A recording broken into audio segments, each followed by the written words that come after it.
What if we could peek into the future of 2024, the presidential election, Trump versus Biden? You would be thinking something along the lines of Nostradamus, but if I told you there was a proven method for predicting presidential election outcomes with surprising accuracy, would you believe me? Well, there is a man by the name of Allan Lichtman who's written a book and has predicted correctly for over 4 decades, and the book is called 13 Keys to the Whitehouse. In 1981, Allan met a Russian by the name of Volodya Kailas-Borok, who was not into politics, not a historian, but was into predicting earthquakes. And between them they found 13 keys that opened the gates to the White House. His predictions were so good that Donald Trump sent a letter of congratulations when Trump beat Hillary Clinton. The 13 keys are 13 true or false questions that assess the political and social landscape leading up to a presidential election. The keys are based on the theory that the presidential elections do not function as choices between candidates, but as referendums on the performance of the party holding the White House. Each of the 13 questions require a true or false response. True favours the re-election of the party in power. If 6 or more are false, the model forecasts a victory for the challenging party. So I'm going to break down the video into 2 parts. The first part, we're going to look at those 13 keys to power and who is going to win in the 2024 race between Trump and Biden. For part 2, I'm going to get Chat GPT to analyse Biden versus Trump using the 13 keys to power. But there is a caveat. Chat GPT can only analyse information dating as far back as April 2023. So let's get to it. Part 1 is those 13 keys to power and my interpretation. The first key is party mandate. Every 2 years there's an election in Congress. The party that gains the most seats reflects the direction in which the public are voting and therefore giving a true or false indicator to the presidency. In the 2022 midterm elections, the impact was false for Biden because Republican Party candidates made gains in Congress. Key 2. Contest. Essentially, is anyone challenging Biden, and they have to be a significant person. There are challenges today to announce my candidacy for the Democratic nomination for President of the United States. But are they significant enough to make a dent on Biden? And the answer is no. So therefore, it's true for Biden. Key 3 is incumbency. So essentially, are you already president? And if you are, which Biden is, it favours you. Therefore, we have another true for Biden. The fourth key is whether or not a third party exists. This affected George Bush Sr. when he ran for president for a second term. The potential impact right now for Biden is 0. So this is true for Biden. Now this is a tricky key. Key 5 is how has the economy been doing short term? So within Biden's actual administration over the last 3-4 years. So currently conditions are a mix, but the indicators aren't going towards a strong recession. In fact, no recession seems to be at the present moment in time.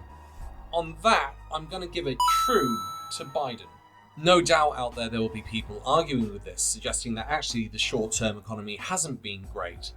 But it's whether or not it's actually gone into a recession, which it hasn't. Although if you're looking at newspapers today and over the last couple of months, there has been a continual suggestion that the recession is just around the corner for the United States. Key 6 is the long-term economy, and because the economic impacts of things such as COVID and multiple wars taking place across the globe having economic impacts on trading partners with the United States, I'm going to say this is false for Biden. Key 7, policy change. Essentially, has a significant policy been implemented that's different to the predecessor? And I would say yes, there's significant changes taking place, with Biden investing in infrastructure and green policies compared to the Donald Trump era. I have my own deal. I've laid it out in great detail, and which the Democratic Party's adopted as a platform. Which was essentially just massive tax cuts for the rich and business. Great plan. We're going to put people back to work. Key 8, social unrest. Well, it's not just small things taking place across the United States, it's a large mass social unrest taking place over extended periods of time, weeks as opposed to days. And for this, I'm going to go true for Biden, especially in comparison to the era of Donald Trump. Key 9, scandal. So a major scandal would have to be on the scale of what happened to Donald Trump. Have they been impeached, for example? It has passed. The gavel has fallen. 232 yes votes for the impeachment of Donald John Trump. Well, Trump has and Biden hasn't. And as much as we might want to talk about what's happened with his son Hunter Biden, it isn't Joe Biden himself that has been affected by these scandals. Key 10, foreign military failure. So this is actively the United States being in a war. How does it impact the government and the country? So for example, something like the Vietnam War and losing it would be a negative. In this case, we've got to open up a little bit to interpretation. Was Afghanistan a failure or was it just a withdrawal? It's down to your interpretation, and for that, I'm going to say foreign military failure is true for Biden. Key 11, foreign military success. So again, this would be wars taking place outside the United States. In this, I'm going to say it's false for Biden. He's not had a military success. Key 12, incumbent charisma. Is Biden charismatic? Is he like on the level of Obama? I am joined by researchers who invent some of the most advanced metals on the planet, designers who are modeling prototypes in the digital cloud, folks from the Pentagon who help to support their work. Basically, I'm here to announce that we're building Iron Man. For the first time, I am releasing my official birth video.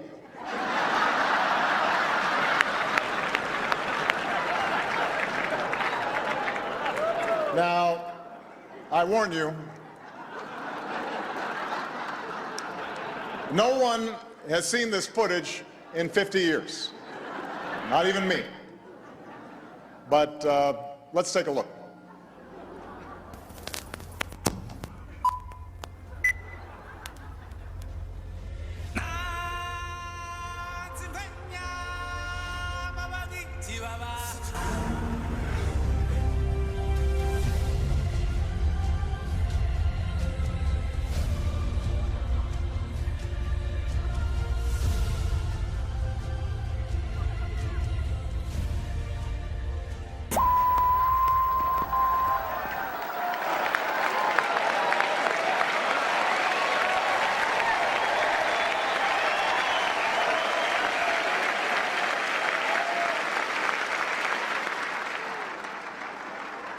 Oh well. Back to square one. I want to make clear to the Fox News table, that was a joke. I would say no. So this is false for Biden. He's empathetic, he's got some nice characteristics, but he hasn't got that level of charisma of previous presidents. Key 13 is the challenger charisma, and this would be whether or not Donald Trump is charismatic. Now, to his base, I would say that Trump is charismatic. What are you looking for? What kind of a position? Come up here, come here. She looks so smart and good. Do you mind if I do a job interview right now? We need good people. How are you? So what's your experience in front of the world? Well, I design, I do wreaths, I do all types of decorations. And you like this building? Yes, Okay. I do. So here's what I'm going to do. There's the man. Stand right over here. Oh my God. If we can make a good deal in the salary, she's going to probably have a job, okay? Is there anything that could happen with him indictment-wise that would say, all right, maybe this disqualifies him for president? Not for me. I'm with him to the finish. All right, thank you so much. He could stand on the front steps of the White House and commit murder, and I'm with him. But for the general public, the swing vote, I'd have to say no. So before we go on to what Chat GPT had to say, the total number here is 9 out of 13. And again, I'm happy to hear what people think in the comments about this. It's pretty interesting because I think some of these are definitely on the border between true and false. So for this, I'm going to be a little bit quicker. Just sit back and watch. Key 1 from Chat GPT, that is, how did they do in the congressional elections in 2022, the midterms? And that's false for Biden. Key 2, is there a contest inside the Democratic Party? The answer is true for Biden. Incumbency, key 3, and again, it's true for Biden. Third party, again, true for Biden. Key 5 from chat, and it's still saying it's true for Biden, but it says it's tentatively, so it comes up with a similar analysis as myself. And for the long term, it's false for Biden. Key 7, has there been a policy change? True for Biden. Social unrest, key 8.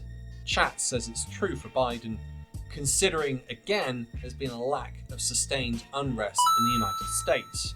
Scandals, it doesn't bring up his son, Hunter Biden, so therefore it makes it true for Joe. Key 10, foreign military failure, and Chat GPT agrees with me as well. It's true for Biden. It says there's no catastrophic foreign or military failures under the Biden administration. And obviously no foreign military success, so that's false for Biden. Key 12, the incumbent's charisma, and it's really interesting. Chat suggests that Biden isn't charismatic, that he's an empathetic type of president and likable, but not charismatic or heroic like Obama or JFK. And interestingly, with Donald Trump, Chat GPT disagrees with me and says that Donald Trump is considered by many of his supporters to be a charismatic leader. So Chat is pretty similar to myself, it's just given a little bit more towards Donald Trump, and it's definitely suggested there have been issues on the edges of the economy, and foreign military success is where I'm a little bit on the edge because of Afghanistan. So, Chat GPT agrees, and it should be a victory for Biden. What are your thoughts on all this? And also, please be sure to like and subscribe to the channel. I'd like to say a big thank you to all of my Patreon and YouTube supporters. You are really helping the channel at the moment. Once again, thanks for listening. Bye for now.